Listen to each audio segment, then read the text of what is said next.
The Boy in the Building. Brooklyn, 1977. The summer air was heavy, pressing against the cracked sidewalks and graffiti-covered walls like an invisible blanket. Billy Stevens, a wiry 10-year-old with shaggy blonde hair and scuffed sneakers, darted through the maze of alleyways. The city noise, cars honking, music blasting from open windows, faded behind him as he reached his sanctuary, the abandoned buildings on the edge of the neighborhood. His favorite was the husk of a tenement on Ocean Avenue. Charred beams jutted like broken bones from the blackened skeleton of the building. The place was a whisper among the kids in the neighborhood, spoken of in daring tones and hushed warnings. That's where the boy died. Billy liked the quiet of the place. It was the only spot where he didn't have to hear his parents arguing or his sister teasing him. Climbing through the jagged opening where the front door had been, he felt the familiar thrill of danger. Inside, the air was cool and damp, carrying the faint, acrid scent of old fire. Billy crept through the ruins, his flashlight carving tunnels of light through the darkness. Scorched wallpaper peeled in long, curling strips, and fragments of charred furniture lay scattered like forgotten toys. He stopped in the middle of the main room, imagining what it must have been like before the fire, when the place was alive with people. And then he heard it.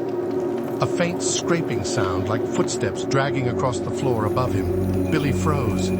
His heart pounded so loudly it drowned out the distant hum of the city. "Hello?" he called, his voice trembling. The sound stopped. The silence was worse. He thought about leaving, but curiosity won out. Carefully, he climbed the creaking staircase, his flashlight trembling in his hand. The second floor was worse, the walls blackened and brittle. Shadows seemed to ripple just beyond the beam of his light. And then he saw it. A boy, no older than himself, standing at the end of the hallway. His skin was pale and ashen, his clothes singed and covered in soot. His eyes, black and bottomless, locked onto Billy's. "Help me," the boy whispered, his voice dry and cracking like old paper. Billy's breath caught in his throat. He stumbled back, nearly dropping his flashlight. "You're not real," he muttered, his voice barely audible. The boy took a step forward. The air around Billy grew colder, biting into his skin. "Why didn't you help me?" the ghost rasped, his voice rising. I wasn't here," Billy stammered, backing toward the stairs. The boy's face twisted with rage, his features melting and warping like wax in a flame. "Liar!"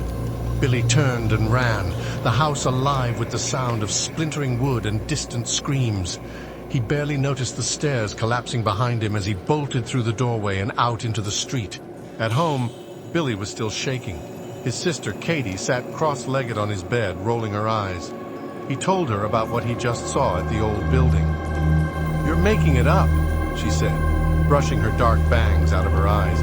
"You're always making stuff up." "I'm not," Billy snapped. "I saw him.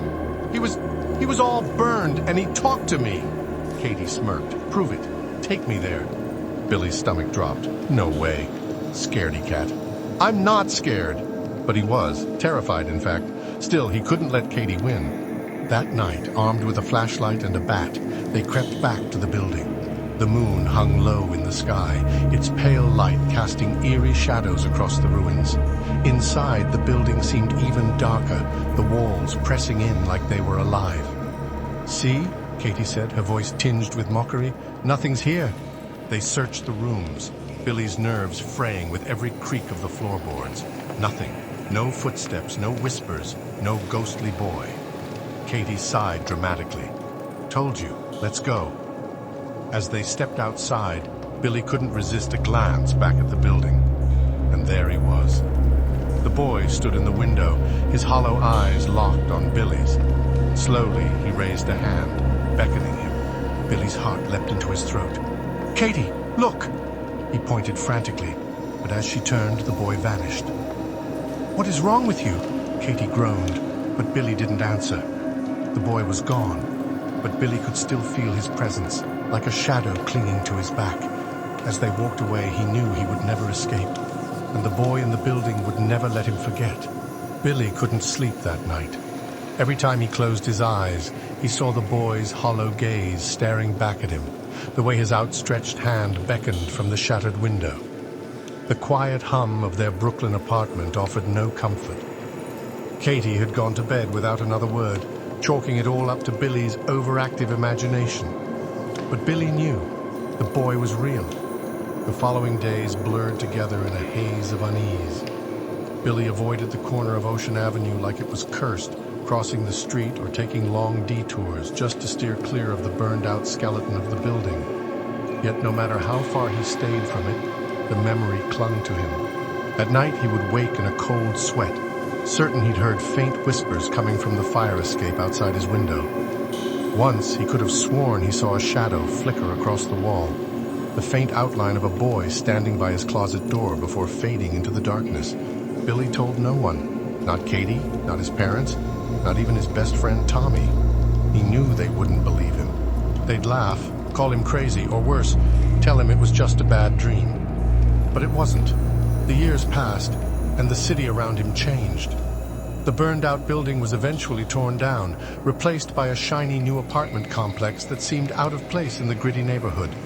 But even as the years softened the edges of his memory, Billy could never forget. Every now and then, he'd find himself staring at the spot where the building had stood, imagining he could still see it in its charred, skeletal glory. If he stared too long, his chest would tighten, and he'd feel that cold air pressing against his skin, hear the faint crackle of burning wood in the back of his mind. At first, he told himself it was guilt, though he couldn't explain why. He hadn't been there when the fire happened, hadn't even known the boy who died in it. Yet that night in the ruins had branded itself on his soul as if the ghost had left a mark only Billy could feel. And sometimes, when he was alone, he'd catch himself thinking about the boy. What was his name? Did anyone miss him? Did he know in those final moments that he would never leave that building? Billy didn't have the answers. All he had were the memories. Even now, as a grown man, with a family of his own and a life far from the crowded streets of 1970s Brooklyn, the boy still haunted him. Not every night, not even every year, but often enough. A flicker of movement in the corner of his eye, the faint scent of smoke when there was no fire. And in his dreams, Billy was always 10 years old, standing at the base of that burned-out staircase, staring into the darkness of a hallway where a pale boy with black eyes was waiting for him. Waiting, always waiting for him to come back.